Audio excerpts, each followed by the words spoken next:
In this week's episode of Food Bank Friday, I'm here at the Urban Dreams facility just north of the Des Moines Metro. Our guest this week is their executive director, Isaiah Knox.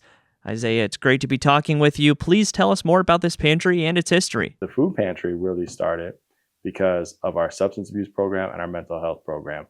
We had a lot of clients that would also want to figure out where the closest food pantry is. And oftentimes they say, oh, I said, like, there's a food pantry right next door or right across the street, which is true from our old location. And they were like, oh, but we already been there this month. We can't go again. Like, that doesn't make any sense, right? Like, you're only hungry once a month. And how much do they give you for a month, right? Like, I never grocery shop for a month. So we just started having food for our clients. So this started right before COVID. And actually, right before COVID, we started getting knocks on the door from non-clients. Say, I heard you have food. Of course, that you knock on the door. We're going to help you. Here you go.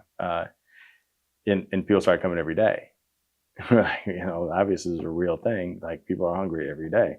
And we had a lot of prepared hot meals at that time. Very few perishables. We do a food drive or something for non-perishables. And we'd have that stuff on the shelves. COVID hit, and all the food pantries around our area shut down. We stayed open. So we picked up all their places. There were, like, anybody that was still open, all the C-store, like all that stuff, right? The grocery stores, whatever it was. We started to pick up too. So they didn't have to deliver or send somewhere else. And we started partnering with the Food Bank of Iowa. And I was always scared to partner with the Food Bank because I thought the Food Bank of Iowa was the one that put the restrictions on people that said you could only come once a month.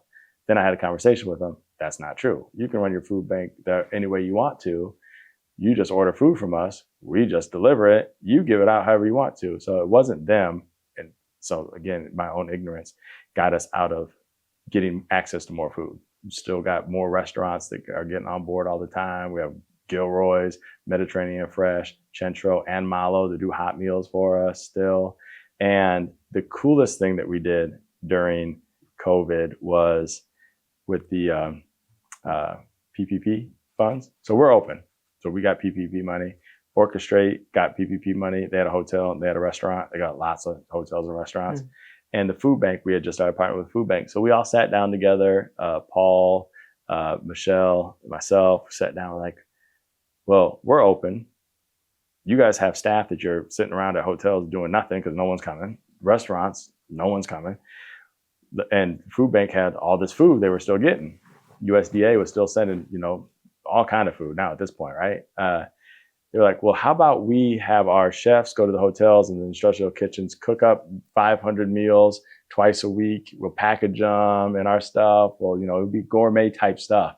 And we'll bring it out in Urban Dreams. You give it away. So twice a week for,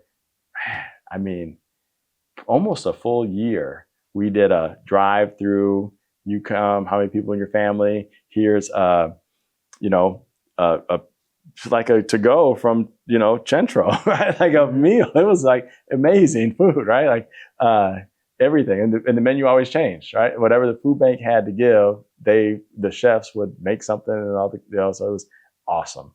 And that's how really our food bank established as one of the ones that had the lowest barrier of entry and always accessible to anybody. And we don't make anybody feel, terrible for coming. It's all about dignity and respect. You come in, you get food. We help you if you want other services. If you don't, doesn't matter. You're not beholden to anything. We don't even take your name. So Isaiah, I also know that USDA funding cuts have had a huge impact on food banks and pantries across the country. How has that impacted Urban Dreams? So USDA, we got USDA during COVID because they also reduced their barriers. Once COVID was over, they increased their barriers again. So we stopped getting USD. So we don't even have USDA food because you have to get too much information from the clients to get that food. And we did not want to have to change so much for our clients that are so sensitive to change and to create all these barriers all of a sudden where we weren't who we are. So we have those 15 other partners or 17 other partners, and we go pick that food up. That's why, we're not counting on that pile. So you got to diversify your streams in order to do it. And listen, we raise money to buy food. So we have 100 events a year out in the community. We'll have Summer City Hoops where we've already started for, so that's 10 weeks during the summer at the courts, at the basketball courts, EKD in Birdland. And then we have Summer on 6th at our courtyard on 6th Avenue, which is every Wednesday during the summer. And we do free food at those events too. So hot dogs, cotton candy, popcorn, pretzels, nachos, all kind of stuff, right? And we buy all that. We raise the money and buy it. I know you guys do a lot of community work as well. How does that happen on the food side of things? And are there ways for people to get involved with these activities as volunteers? One of the most fun things we do, and it's really picked up this year, we have 4 or 5 people that have sponsored nights at our events, the Summer City Hoops or the Summer on 6th. And they do food.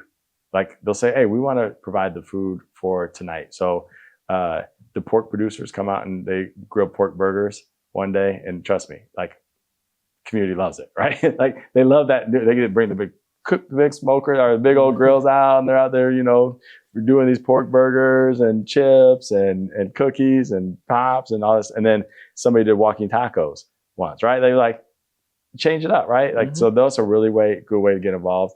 But then we've had the Army National Guard come out and do the cotton candy machine, but it's still cool to see somebody that in Army fatigues out there doing that. So any way you want to get involved by coming out here and helping us serve the food, sponsoring a night to serve the food, coming down to doing a food drive at your organization or whatever, right? And those are cool things too, because oftentimes food drives are food that we typically don't have at our food pantry.